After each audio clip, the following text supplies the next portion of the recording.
Democratas versus republicanos. Trump. Biden. Casa Branca 2020. Estamos em definitivo de volta ao quarto programa do especial Casa Branca 2020.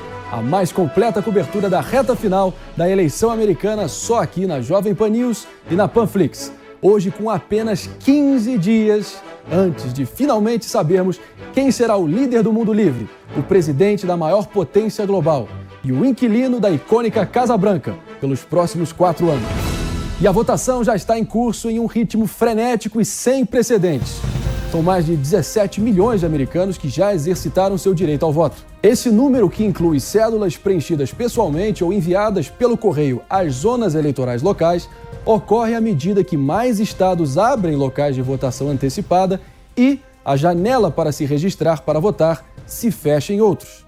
E como todos nós ficamos sabendo na semana passada, a Comissão de Debates Presidenciais cancelou o segundo debate entre os presidenciáveis depois que o presidente Donald Trump se opôs aos novos planos de realizar virtualmente o seu segundo encontro com o seu adversário democrata, Joe Biden, em função do seu diagnóstico positivo para a Covid-19. Em vez disso, os dois candidatos participaram de entrevistas no formato Town Hall, na noite de quinta-feira passada, competindo entre si por espectadores enquanto defendiam suas respectivas eleições, sublinhando as muitas diferenças que os separam. Muitos republicanos consideraram a primeira apresentação de Trump no debate como uma oportunidade perdida para traçar um contraste efetivo com Biden e mudar o curso de uma eleição que se tornou um referendo sobre o comportamento do próprio presidente e da sua gestão da pandemia. Por isso que o segundo e último debate da eleição presidencial entre Trump e Biden nesta quinta-feira na cidade de Nashville, no estado de Tennessee, ganha contornos dramáticos por ser a última oportunidade em que os dois candidatos estarão frente a frente, com milhares de americanos assistindo, para delinear as suas propostas, estilos e respectivas visões para o próximo quadriênio americano. Enquanto isso, Trump não perdeu tempo e, assim que obteve a liberação médica, logo retomou a realização dos seus inconfundíveis comícios, sempre lotados e agora situados ao ar livre em aeroportos, apesar da pandemia, que já ceifou a vida de mais de 215 mil americanos e tem sido um dos temas dominantes da campanha de 2020. Os grandes eventos se tornaram uma marca registrada das duas campanhas de Trump para presidente, permitindo-lhe entusiasmar seus principais apoiadores e obter cobertura da mídia local a cada parada que faz no seu tour de norte a sul, de leste a oeste do país.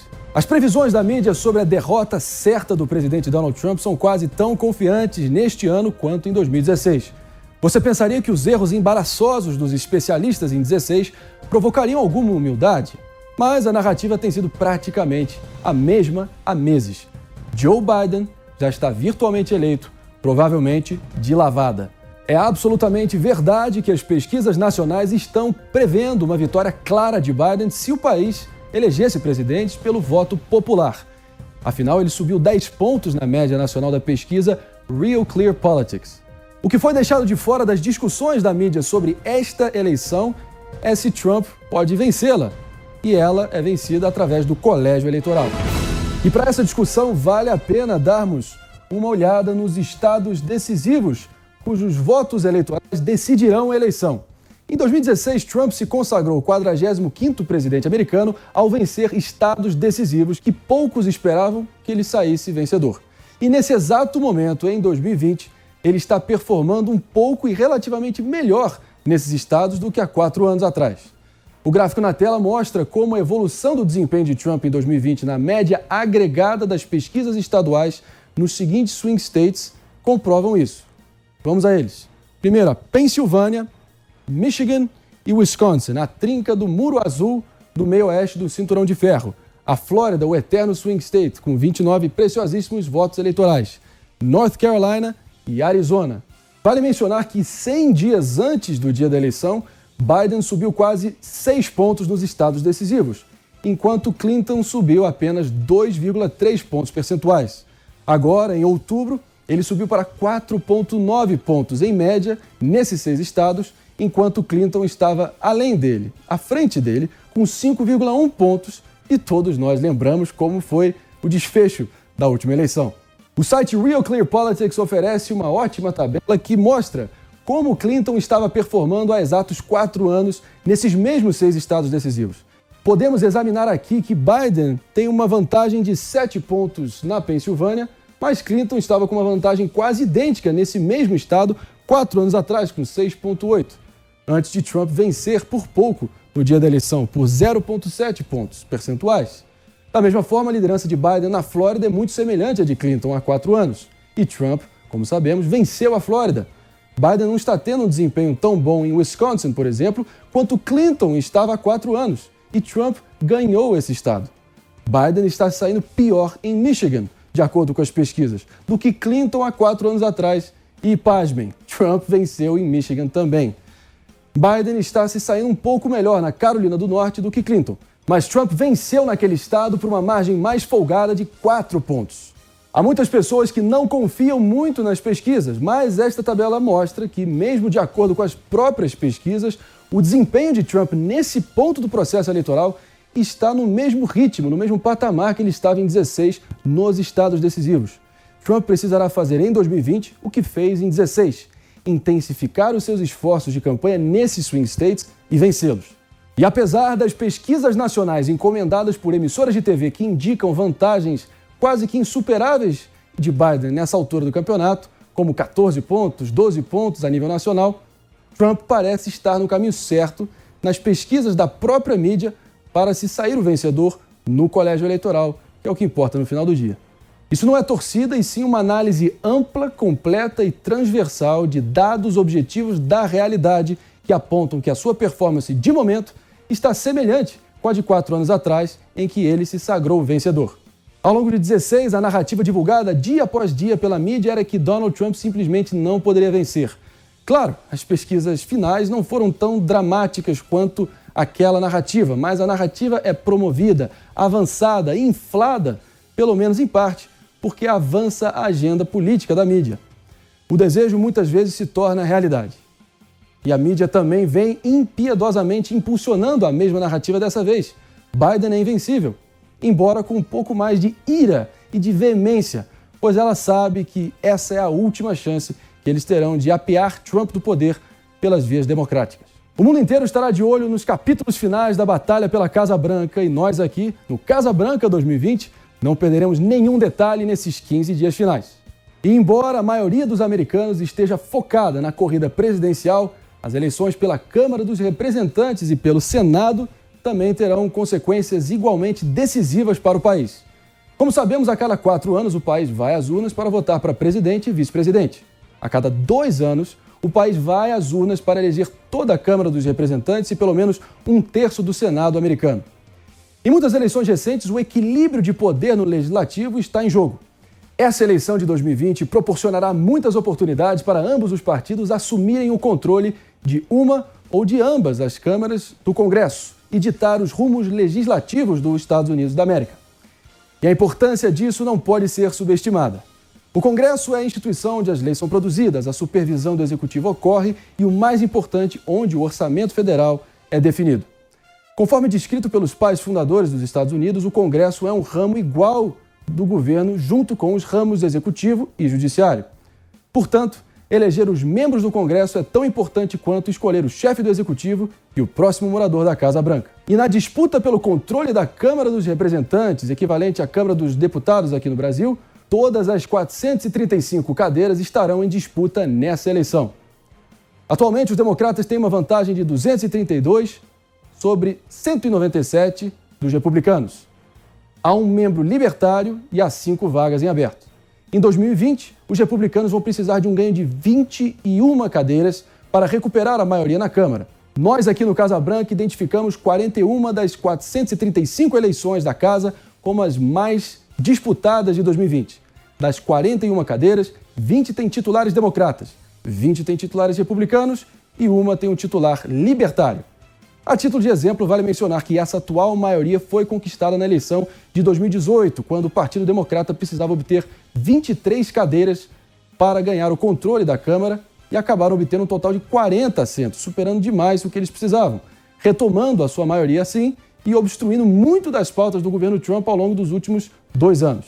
Os democratas haviam controlado a Câmara pela última vez nos primeiros 2 anos do primeiro mandato de Barack Obama, de 2009 a 2011. Já o Senado hoje é de maioria republicana, com 53 em um total de 100 membros, contra 45 democratas e 2 independentes, que sempre votam com os democratas, formando um total de 47. Em 2020, serão 35 cadeiras em jogo, sendo 23 pertencentes aos republicanos e 12 aos democratas. Ou seja, caso os democratas consigam roubar 5 cadeiras, adquirir 5 cadeiras, terão maioria também no Senado. Das 35 eleições para o Senado, cerca de 23 têm um franco favorito, seja democrata ou seja republicano. Restam 12 disputas de fato, sendo 7 republicanos e 5 democratas. A qualquer um dos 2 partidos, basta vencer 7 cadeiras das 12 em disputas acirradas para, assim, garantir a maioria. E você pode estar se perguntando por que isso é tão importante. Porque caso Joe Biden, por exemplo, consiga vencer a Casa Branca, dado que a Câmara será democrata, o partido conseguiria a famosa onda azul, ganhando integralmente os 2 poderes, legislativo e executivo. Isso é fundamental para que o presidente consiga aprovar parte das suas promessas de campanha. O mesmo serve aos republicanos. Caso Biden vença, perder o Senado seria um desastre, uma vez que eles seriam minoria em todas as esferas de poder. Desde 1970, um presidente que trabalhe com um Congresso dividido ou de outro partido na Casa e no Senado só consegue aprovar cerca de 1/3 dos projetos enviados aos parlamentares. Essa fração sobe de maneira considerável quando você tem deputados e senadores do seu lado. É raro, mas acontece. Por isso, a importância de acompanharmos de perto os desdobramentos nas eleições para o Poder Legislativo, pois o desfecho delas irá ditar o rumo do mandato do próximo presidente e como o próximo morador da Casa Branca poderá colocar em prática o seu programa de governo. Cada eleição, ao que parece, é a mais importante do que a anterior. Milhares de pessoas, algumas enfrentando longas esperas de horas nas filas, falhas nas urnas e obstruções por motivos políticos, estão se aglomerando para votar e escrever a história de uma eleição da era pandêmica, que pode mudar a forma como os Estados Unidos votam para sempre. Pelas próximas 2 semanas, você ouvirá mais uma vez e constantemente que estamos diante da eleição americana mais importante de nossas vidas. Nós que acompanhamos a política americana há mais tempo, ouvimos isso a cada 4 anos. Não só é a mais importante de todas, como também a própria democracia e até a sobrevivência do país estão em jogo. Essa frase, a princípio, pode soar hiperbólica, exagerada, mas dessa vez, nós aqui no Casa Branca 2020, cremos que realmente é para valer. A eleição do dia 3 de novembro de 2020 pode realmente ser a eleição mais importante das nossas vidas. Isso porque em nenhuma outra eleição na história moderna os eleitores americanos se depararam com uma escolha tão clara entre visões fundamentalmente diferentes do futuro da América. Nunca houve uma eleição na memória recente que revelasse tão claramente as diferenças colossais entre os candidatos e seus partidos. A recente pesquisa do Pew Research Center demonstra as preocupações prementes na cabeça do eleitor médio americano nesse turbulento 2020, indicando diversas pautas econômicas, sociais e culturais que apontam o que os americanos estão priorizando a levar em conta antes de decidir em quem votar. E para nos ajudar a entender as diferentes perspectivas em torno das principais pautas motivando o povo americano nessa eleição, tenho o prazer de receber ele, representando os republicanos e o ponto de vista pró-Trump, o empresário, economista e jornalista Paulo Figueiredo Filho, que tem pós em Relações Internacionais pela London School of Economics e em Governo Americano e Negociação por Harvard, e é um economista pelo MIT. Já representando os democratas e o ponto de vista pró-Biden, temos o prazer e a honra de receber hoje, estreando conosco aqui no debate do Casa Branca 2020, o economista Pedro Menezes, que é fundador do Instituto Mercado Popular, colunista da Gazeta do Povo e do InfoMoney, que atua como analista de políticas públicas e macroeconomia. Bom, e dando o pontapé inicial, inaugurando o debate de hoje, senhores, vamos a um dos principais assuntos que vem aquecendo essa reta final da campanha, que é o processo de sabatina de confirmação da juíza Amy Coney Barrett, que vem ocorrendo no Comitê Judiciário do Senado Federal. Essa é a 3ª nomeação de Trump no primeiro mandato dele. É uma das atribuições mais solenes e consequentes de um presidente da República, né? Como falamos anteriormente, os republicanos na atual legislatura têm a maioria no Senado necessária para efetuar a confirmação e assim alterar a composição ideológica da Suprema Corte Americana por um bom tempo. Como podemos ver, esse é um assunto preponderante para 64% dos eleitores americanos, de acordo com a pesquisa que nós apresentamos. Os democratas vêm tentando mobilizar sua base de militantes, pintando a juíza Barrett como retrógrada nos costumes, ultraconservadora e que ela iria advogar pela revogação não só do Obamacare, mas também atuaria para rescindir a decisão de 1973 do caso Roe vs. Wade, que é o caso judicial pelo qual a Suprema Corte dos Estados Unidos reconheceu o direito ao aborto ou interrupção voluntária da gravidez na América.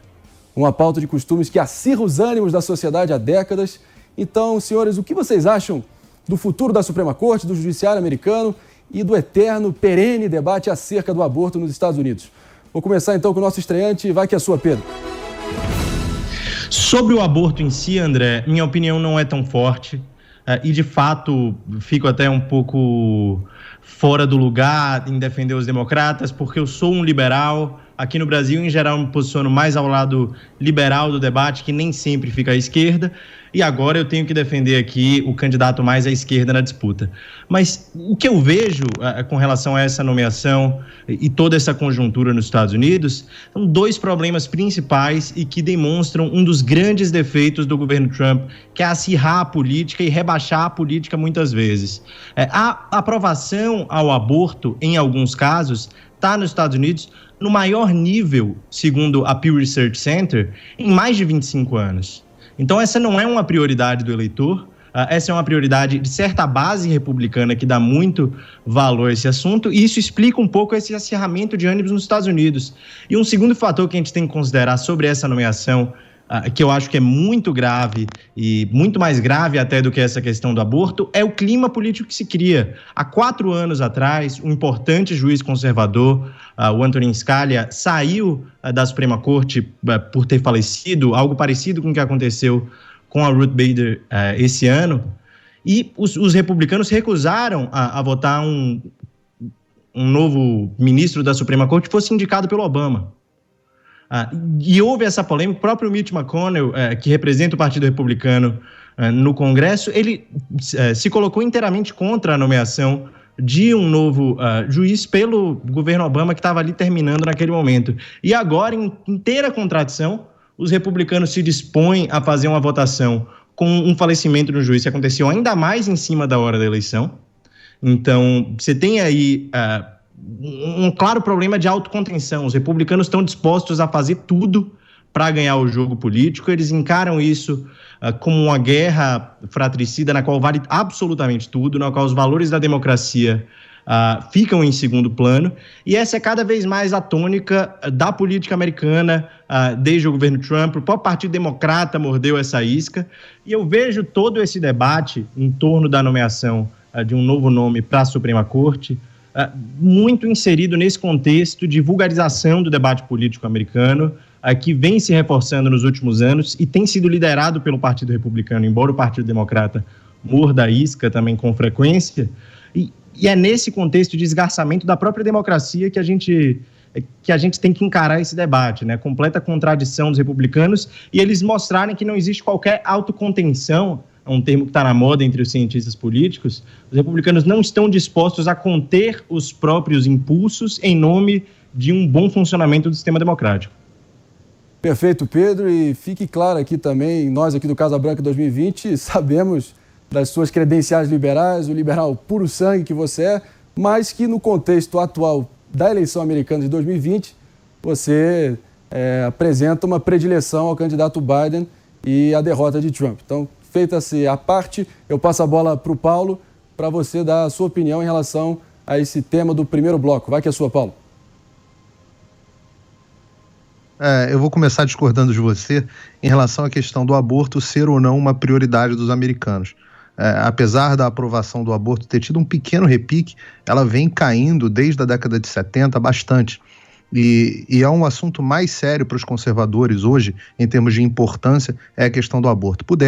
Foram 62 milhões de bebês assassinados desde Roe vs. Wade em 1973. A decisão da Suprema Corte que permitiu que as mães optassem por assassinar os seus bebês. Bom, em relação a essa questão da juíza da Suprema Corte, o Trump cumpriu a Constituição. O Barack Obama também tentou substituir o Anthony Scalia, só que ele não tinha a maioria no Senado. O Trump tem. Essa é a única diferença. Não adianta a gente tentar criar uma polêmica, como os democratas fizeram em torno desse ponto. Está lá, está escrito na Constituição. É papel do presidente nomear e o Senado deve confirmar e aconselhar na nomeação. Trump escolheu uma candidata qualificadíssima. Ela está dando um show nas audiências do Senado desde a semana passada e parece que vai ser confirmada sem grande dificuldade. Bom, por que a Suprema Corte se tornou um assunto muito importante, né? O mundo vem caminhando para o que se chama de juristocracia, onde as decisões judiciais são cada vez mais importantes. Os nomeados pelos republicanos, de um modo geral, são chamados de originalistas ou textualistas, aqueles que são presos ao texto da lei. Então, eles não são conservadores ou liberais ou qualquer coisa do tipo. Eles são escravos da lei. É o único peso e o freio e contrapeso que o judiciário tem é a lei. Já os nomeados pelos democratas têm a característica de serem mais ativistas, enxergarem a lei como um instrumento vivo, como uma oportunidade de você fazer justiça social. Essa é a grande diferença entre os nomeados pelos republicanos e pelos democratas. E o próximo presidente terá provavelmente a oportunidade de nomear outros justices e torço para que seja um republicano, para que a gente tenha o império das leis prevalecendo. Tá certo, Paulo. Bom, senhores, seguindo adiante para o segundo bloco do nosso debate, vamos examinar a onda de protestos que se alastrou pelo país após a morte do George Floyd, no dia 26 de maio, na cidade de Minneapolis, no estado decisivo de Minnesota. Os protestos começaram como parte das respostas ao assassinato de Floyd, um cidadão negro de 46 anos que foi morto durante uma prisão depois que Derek Chauvin, um oficial do Departamento de Polícia de Minneapolis, ajoelhou-se no pescoço de Floyd por quase 8 minutos, enquanto 3 outros policiais olhavam sem intervir. Os protestos precipitaram uma revolução cultural capitaneada pelo movimento Black Lives Matter e culminaram em várias propostas legislativas a nível federal, estadual e municipal destinadas a combater a má conduta policial, o racismo sistêmico, a imunidade qualificada e a brutalidade policial nos Estados Unidos, enquanto a gestão Trump atraiu críticas generalizadas pelo que os detratores rotularam como uma retórica linha dura e uma resposta agressiva e militarizada. As manifestações em algumas cidades degringolaram e se transformaram em motins, saques, atos de vandalismo, depredação de propriedade privada e conflitos armados com a polícia. Ao mesmo tempo, neste ano acentuou-se a tendência de um aumento de criminalidade nas grandes cidades americanas como Chicago, Detroit, Baltimore, St. Louis. Qual dos dois candidatos tem uma resposta melhor para conter a onda de violência e criminalidade e devolver a paz aos americanos? Vou começar com o Paulo dessa vez. Vai que é sua, Paulo. Bom, primeiro é importante frisar que as cidades que você mencionou, André, como violentas, são todas administradas por democratas, né? E a polícia aqui é de responsabilidade das prefeituras, das cidades. Os protestos que você mencionou também só ocorrem em estados governados por democratas. E na lei americana, o governador que acionaria a Guarda Nacional para restabelecer a ordem é o governador do estado. Na Flórida, onde eu moro, os protestos duraram um dia. O governador chamou a Guarda Nacional e hoje a gente vive a absoluta paz. Bom, o Black Lives Matter não é um movimento racial, não é um movimento de defesa racial, não é nada disso. Ele é só uma fachada neomarxista. É uma divisão da sociedade entre opressores e oprimidos. A raça é só um pretexto. E não sou eu só que estou dizendo isso. As duas fundadoras do Black Lives Matter, a Patrisse Cullors e a Alicia Garza, elas se dizem, tá na internet quem quiser procurar, elas se dizem trained Marxists, marxistas treinadas, organizadoras marxistas treinadas. A outra fundadora, o Paul Tomei, ela é defensora do Nicolás Maduro, foi auditora, imagina você, das eleições fraudulentas na Venezuela, tem fotinho dela de roxinho colado com o Nicolás Maduro. Não tem evidência, já falei isso no último programa, não tem evidência de violência policial sistêmica nos Estados Unidos. Foram 13 negros mortos desarmados em todo o ano de 2019, que é uma tragédia, mas não é um problema sistêmico. E, bom, de um lado você tem o Donald Trump, que é o candidato garantidor da lei e da ordem.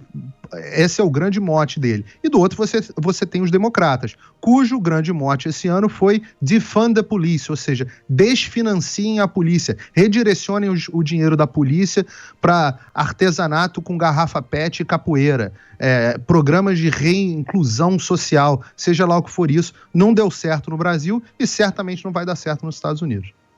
O que você acha, Pedro?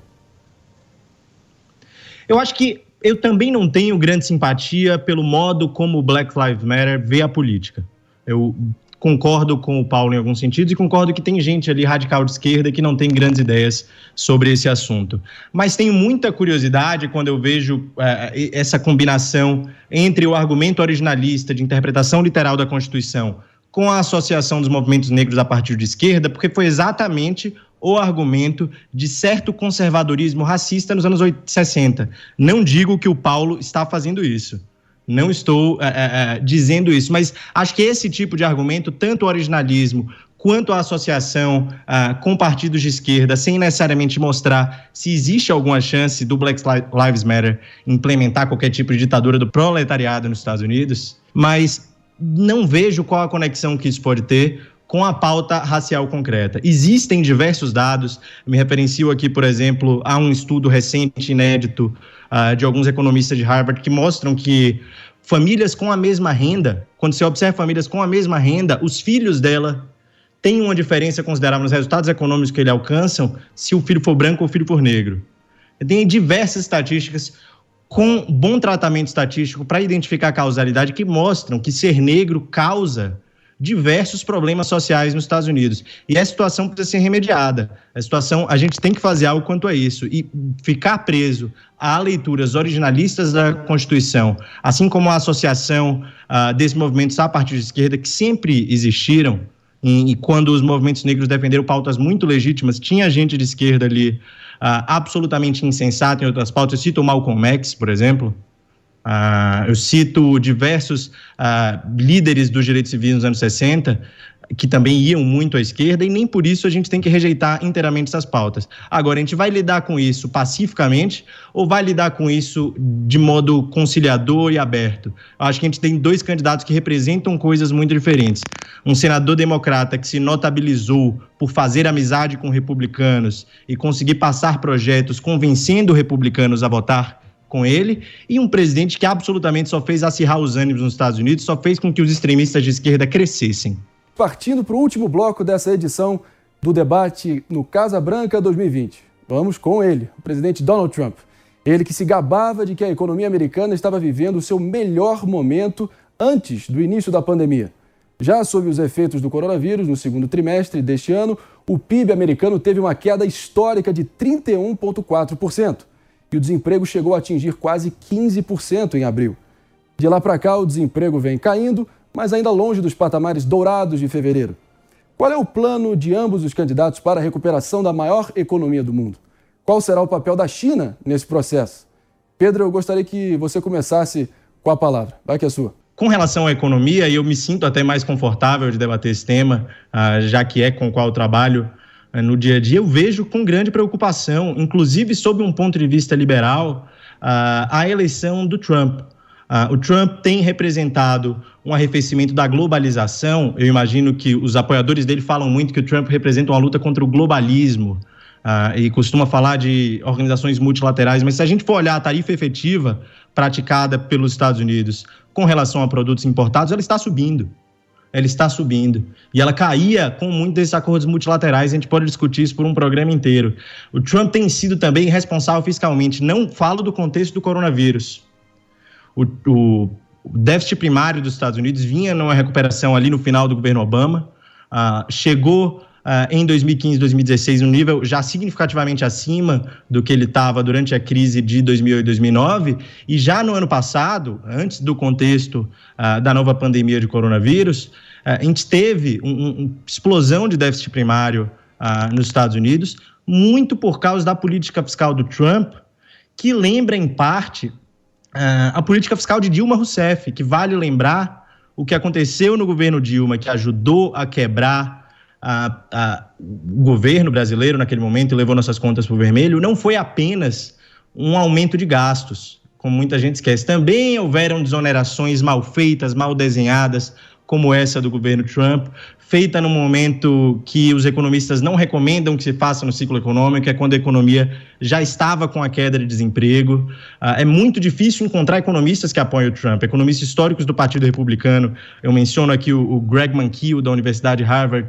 que é uma referência absoluta, o Paulo certamente conhece, no debate econômico. Ele anunciou já há algum tempo que não aceita votar no Partido Republicano nessa eleição, apesar de ser um republicano histórico.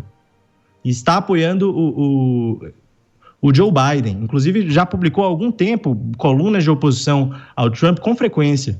Então, existe, inclusive, do próprio establishment de economistas do Partido Republicano, essa rejeição absoluta ao Trump, que não tem a linha pró-mercado tão explícita que outrora o partido teve.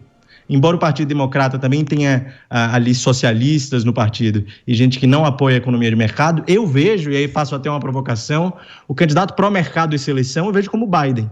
Não por acaso, os mercados financeiros veem com certo otimismo a eleição do Biden, mais do que em outros momentos onde os mercados financeiros costumavam ter mais simpatia pelo candidato republicano. Tá certo, Pedro. Vou te dar, inclusive, a última palavra, já que você é o nosso convidado hoje no debate aqui do Casa Branca 2020, mas a palavra agora é do Paulo. Vai que é sua, Paulo. Estudei muito nos livros do Mankiw quando eu estava no início da faculdade de economia. Nunca foi um republicano clássico, nunca foi. Bom, lembram quando o Donald Trump, quando diziam que caso Donald Trump fosse eleito, o mundo ia acabar? Quantos economistas não disseram esse tipo de coisa? O mainstream econômico. A verdade foi a seguinte: recorde em todas as bolsas. Desemprego, menor desemprego da história. O Donald Trump, em 2 anos e meio de mandato, ele simplesmente desapareceu com 1/4 dos desempregados nos Estados Unidos. O corte de impostos, esse que está sendo aqui criticado, ele rendeu $2 mil por ano extra para os trabalhadores mais pobres dos Estados Unidos. Tá? Pensa nos empresários, nas pequenas empresas, que são 44% do PIB americano, o alívio que isso representou para eles, fora o corte de regulações. É por isso que os Estados Unidos vinham experimentando um bom crescimento econômico, como há muito tempo não vinham. Esse crescimento só foi interrompido pelo coronavírus, e mesmo assim nem pelo vírus em si, muito mais pelo lockdown nos estados democratas do que pelo vírus. Se você comparar, por exemplo, o desemprego em Nova York, que é 16% atualmente, com o desemprego na Flórida, que não fez um lockdown tão severo, que está em torno de 7,5%, você vai ver a diferença entre essas políticas. Essa história de que o Trump não é um liberal, olha, eu sou um economista e sou um economista liberal. A teoria econômica liberal, ela é ótima, mas ela tem que funcionar para todas as partes. Não dá para você fazer comércio liberal com a China, que faz dumping de câmbio, que tem práticas que não respeita nenhum direitos autorais, nenhum direito de copyright, nenhum direito de propriedade intelectual. O que o Donald Trump fez foi aumentar a competitividade dos Estados Unidos, reduzindo os impostos, e diminuir a competitividade da China através das tarifas. Funcionou. A China perdeu 17% de market share no comércio transpacífico, segundo os dados da DHL. Então, funcionou. A riqueza, a pandemia, infelizmente, foi muito boa para a China, 41% de aumento da riqueza dos bilionários chineses durante esse período, mas o programa do Donald Trump todo para o segundo mandato é como fazer a China pagar, com redução e corte de impostos para empresas que saírem da China e se instalarem nos Estados Unidos, com incentivos tributários e inclusive com talvez mais tarifas. Olha, estava funcionando muito bem, os Estados Unidos iam muito bem até a pandemia. Já o programa do Joe Biden inteiro só fala da China uma vez, para falar em emissão de gases estufa. Em que planeta que esse cara está vivendo? É claro que os bilionários vão apoiar esse cara, mas o trabalhador médio, o forgotten man, o homem comum, desculpa, tá com Donald Trump.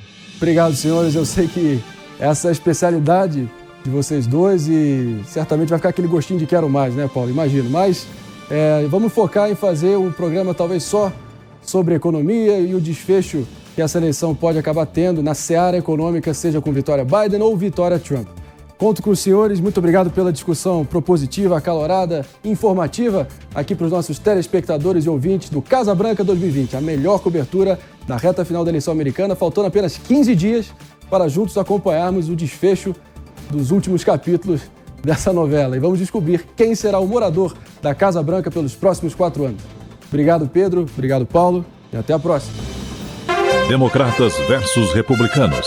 Trump. Biden. Casa Branca 2020.